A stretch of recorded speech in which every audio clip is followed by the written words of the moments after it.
વધુ વરસાદના કારણે વધુ પાણીની આવક થઈ શેરડી નદીમાં અને શેરડી નદી બે કાંઠે વહી રહી છે। કહી શકાય ઠાસરા અને ગળતેશ્વર તાલુકાના 21 જેટલા ગામ છે જેને વહીવટી તંત્ર દ્વારા એલર્ટ કરવામાં આવ્યા છે। સાથે સાથે 8 જેટલા ગ્રામ્ય વિસ્તારના જે રસ્તા છે તે બંધ કરવામાં આવ્યા છે। અત્યારે જે દ્રશ્યો જોઈ શકો છો તમે એબીપી અસ્મિતાની સ્ક્રીન ઉપર, આ છે ઉમરેઠથી ડાકોરને જોડતો જૂનો બ્રિજ।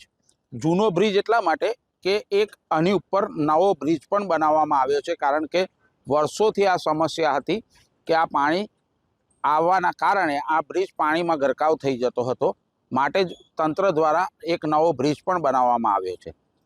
મહત્વની બાબત છે કે આ બ્રિજ અત્યારે જે પાણીમાં ગરકાવ છે તે બ્રિજ ડાકોર એટલે કે ઉમરેઠથી ડાકોર તરફ આવતા વાહન વ્યવહાર માટે કાર્યરત હતો અને ઉપરવાળો જે નવો બ્રિજ છે તે ડાકોરથી ઉમરેઠ જવા માટે હતો। પરંતુ ક્યાંક ને ક્યાંક આ બ્રિજ ઉપર શેરડી નદીના પાણી ફરી વળવાના કારણે આ બ્રિજ અત્યારે વહીવટી તંત્ર દ્વારા બંધ કરી દેવામાં આવ્યો છે। જલ્પેશ પટેલ, એબીપી અસ્મિતા, ડાકોર।